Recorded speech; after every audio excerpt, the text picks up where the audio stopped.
Hello everybody and welcome back. So today we're going to talk about the final component of World War I and address the elephant in the room of one of the biggest misconceptions of the First World War, which is the spark that started the war, the spark of the war. A lot of the times we think of the spark of the war as being the assassination of Archduke Franz Ferdinand, as we're going to talk about in the next couple of slides. But truly, the spark of the war is known as the July Crisis, and it takes place on July 23rd, 1914. So, what is the July Crisis and how did we get to it? Well, there's the assassination of Archduke Franz Ferdinand by a Bosnian Serbian assassin called Gavrilo Princip, who, through luck, actually, followed through on the assassination. When you read about the assassination, it seemed almost doomed from the start, with the Black Hand terrorist group trying to kill Franz Ferdinand and ultimately missing their window in two different situations. And Gavrilo just happened to be at the right time, at the right place. So we think of the assassination as the spark that started the war. But that assassination was a growing conflict between Serbia and Austria-Hungary, as we've seen in the Bosnian crisis and the Balkan War. So when these two countries start to discuss with each other and talk with each other about the assassination and trying to figure out what's going on, Austria is blaming Serbia that this assassination was pulled off and accepted by the Serbian government, and the Serbian government said no, it absolutely was not a part of that. We didn't want this. Like, no, we're trying to avoid war. This is not what we want to do. Austria-Hungary did not believe them, so they essentially created and delayed an ultimatum. So the assassination took place on the 23rd of July, but by the 25th of July, 2 full days later, Austria essentially gives Serbia an ultimatum and says, all right, here's an ultimatum. On this ultimatum, there are going to be 10 things that you need to agree to in order for us to prevent war. And you have until midnight to respond. If you don't respond by midnight, we're going to have an issue. And of these 10 points, essentially, Serbia had to let Austria invade their country, let Austria conduct the entire investigation, let Austria be the only people to investigate the assassination and to arrest and punish whoever they wanted, to essentially, quote-unquote, temporarily take over Serbia until things get settled in the conflict. And eventually, this ultimatum is trying to force the Serbian government to fully surrender their entire country over to Austria. And they had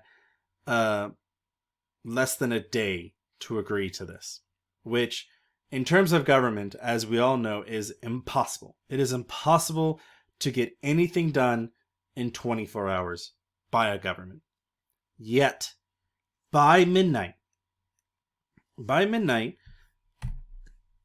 they essentially agreed to 8 of the 10 things that they were being asked. The 2 things that they didn't agree on was that Austria could come over and take over the government temporarily, and that the Serbian military had to surrender all of their firearms. These 2 things were the things that Serbia said we can't agree to. And when they sent this to Austria, it went with Russian diplomats who were trying to say, Austria, you're being ridiculous. Like, you're being unbelievably crazy.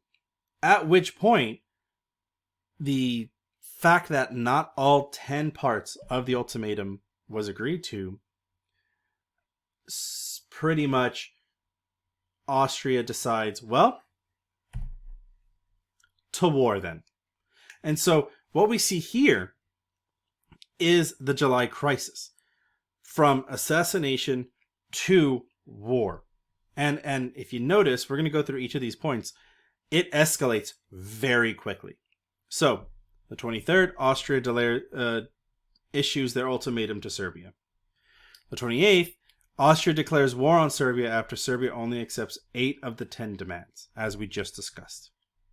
So, with Austria declaring war on Serbia, Serbia now has a war right in front of her. Remember, they're right next to each other. So, because of this, Russia tries to politically and aggressively tell Austria, you need to back down. And so, the way they do this is that Russia starts mobilizing their army. They call up parts of their military and say, hey, we're about to go to war, get to your stations, pack up, we're going to invade very soon. I need you to be ready for when we declare this. So Russia is very publicly saying, Austria, if you go in and you start killing Serbians, we are going to invade you. Plain and simple. We are getting ready. This is going to happen. Because remember, Serbia and Russia are allies. At which point, because Russia starts doing that, Germany says, no, Russia, you cannot bully Austria using force. So Germany then mobilizes their army and tells Russia, if you don't back down, we're going to invade you. At which point, the next day, France says, whoa, Germany. You cannot bully Russia. Russia's just trying to help people. You cannot do this. So France mobilizes and tells Germany, if you don't back down, we're going to invade you. And because Russia did not agree to back down, Germany declares war on Russia. At which point, Russia then declares war on Germany, and Germany tells Belgium, a country that's in between France and Germany in the northern corner, Germany says, hey, Belgium, we're going to invade France, so you can either let our people move through, or you can take some hits with France. To which Germany, the next day, declares war on France, and as soon as France declares war on France, the following day, they invade Belgium, because Belgium never responded, so Germany said, hey, whatever. To which Britain tells Germany, you need to back up, and if you don't back up tonight, we're going to go to war with you. At which point Britain then declares war on Germany, because of course Germany isn't going to stop. And then Austria-Hungary declares war on Russia. And as a response, because of the Triple Entente, Britain and France then declare war on Austria-Hungary. And the first bullet fired of World War I occurs August 11th. So when we look at the July crisis, it isn't so much that the assassination of the Archduke matters. What matters is the fact that over the past years, from 1870 in the Franco-Prussian War, all the way to this assassination, there have been a carefully constructed tower of playing cards that was ready to collapse at any moment. And so it isn't so much that the assassination is what started the war. Anything could have started the war at this point. It just so happened to be the assassination. So when we think about what was the ultimate spark that started the World War I, it's not the ultimatum. It's not the assassination. It's this. It's the July crisis. It's all of these issues. Because at any point, if you remove one of these days, the war would not go the way it did.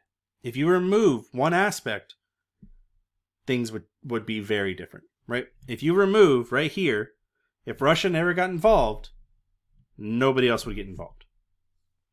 If Germany didn't get involved, then it would just be a war between these three countries. If France didn't get involved, it would just be a war on the eastern side of Europe. If France didn't get involved, that means Britain would not have gotten involved because of Germany's threats to Belgium. any of these days, if you pluck out and you remove, the war would have gone completely different. So let's dig a little bit deeper and be very explicit as to why these countries did what they did. So let's look at it from the Triple Alliance side. So why did Germany, Austria-Hungary, Italy, and the Ottoman Empire get involved?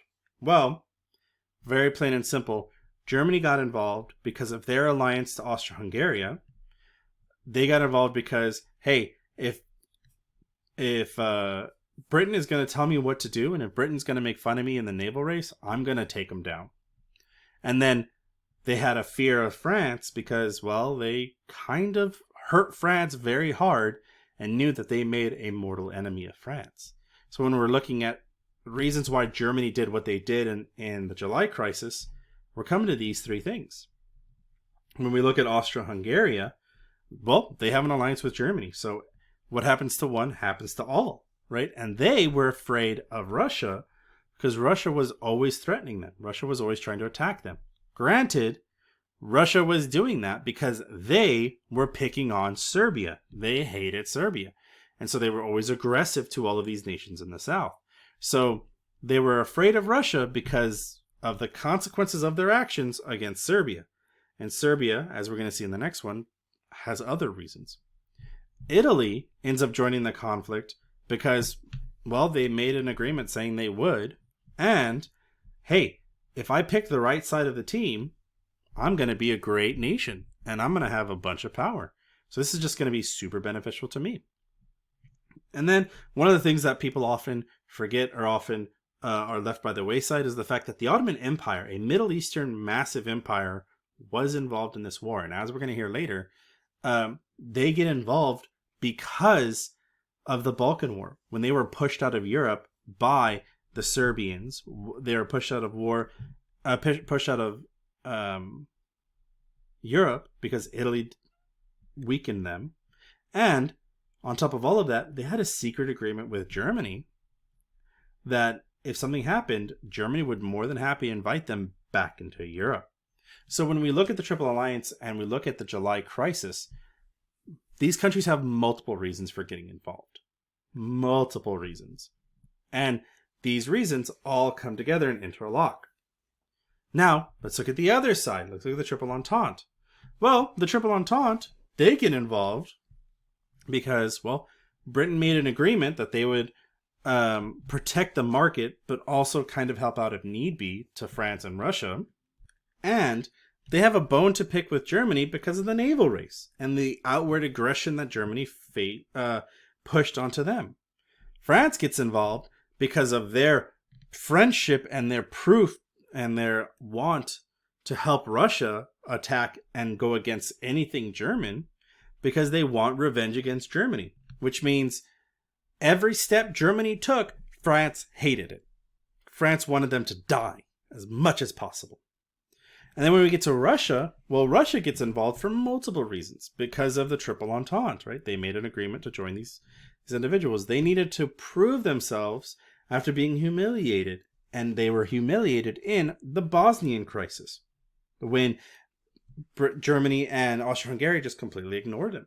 And then they were humiliated in the Balkan War because, sure, although they let Serbia take all the power, Serbia was still kind of ignoring them. And then Serbia got involved because of Serbian nationalism, something that we didn't really talk about in the previous lectures, but it all comes down to the fact that Serbia hated Austria-Hungary on the same level of France hating Germany, as we see in the next point. And they wanted to grow and show that they are the best nation that there is. They were also the ones who stood against Austria-Hungary in the Bosnian crisis. They're the ones who also stood against Austria in the Balkan crisis and Bulgaria. And Serbia had a deep hatred, much like France, for Austria and, by extent, Germany. And they knew no matter what Serbia was going to do, Russia was going to come to their aid. And because Russia's going to come to their aid, France is going to help out Russia. And because Russia, France, and Serbia are all working together, Britain is just going to join along towards the very end.